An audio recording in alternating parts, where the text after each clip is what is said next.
Good morning, student. I hope you all are good and well at home.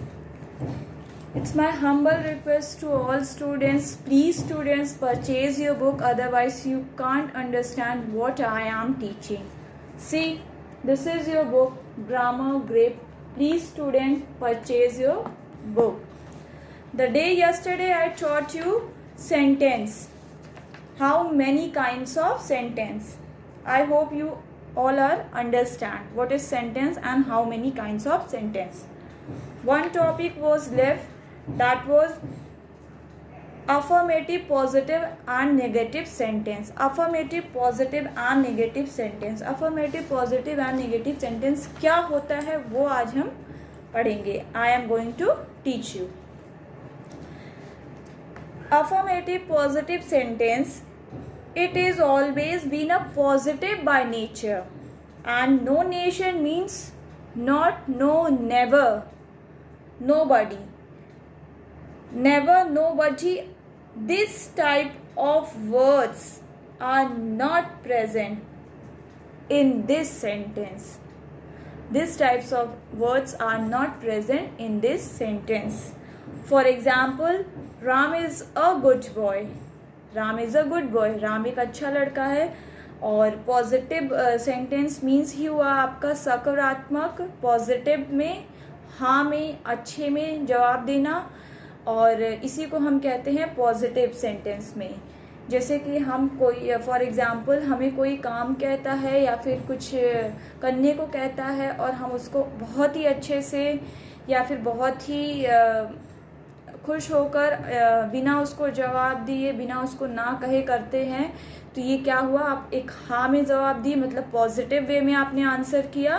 तो this is called a affirmative positive sentence. And what is negative sentence?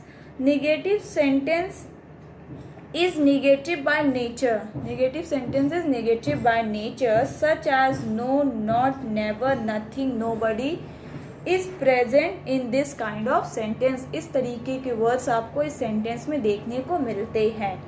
For example same Ram, अभी मैंने बताया था positive में Ram is a good boy. Negative में क्या होगा? Ram is not a good boy. Ram is not a good boy मतलब राम एक अच्छा लड़का नहीं है. राम की जो नकारात्मक चीज़ें हैं वो बताई जा रही है, वो अच्छा लड़का नहीं है. नाम ही जवाब दिया जा रहा है.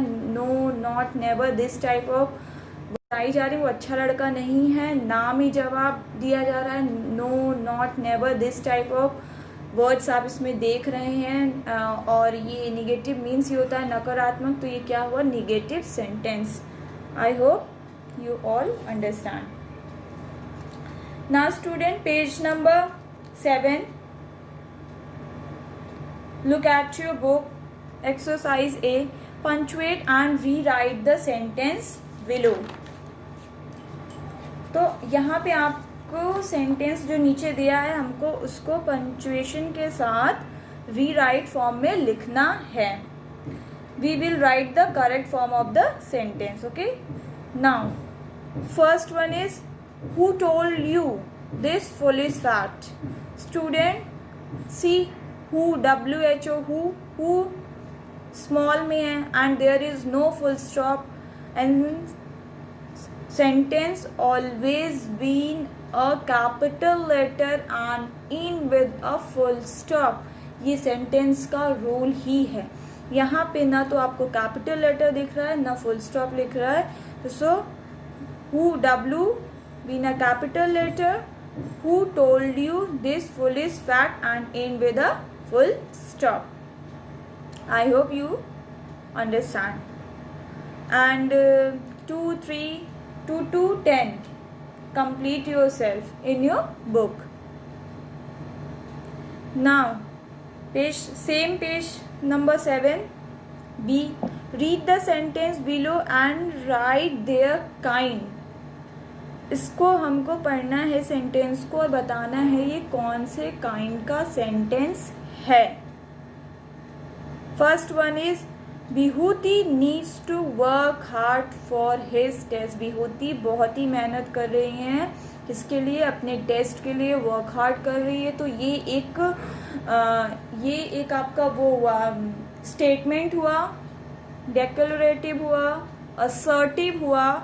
मैंने बताया था आपको कि इस तरीके के सेंटेंस जो होते हैं वो एक अच्छे वे में होते हैं, जो आपको पढ़ के लगता है कि हाँ ये एक स्टेटमेंट है, ये ऐसा हो रहा है या ऐसा होने वाला है। तो ये क्या हुआ, या तो आप लिखिए डेक्लरेटिव, या तो लिखिए असर्टिव, या तो फिर लिखिए statement. Second, how many board game do you have. First how many आपसे क्वेश्चन पूछ रहा है एंड लास्ट में आप देख रहे हो इसमें क्वेश्चन मार्क है, तो ये क्या हुआ, इंट्रोगेटिव हुआ।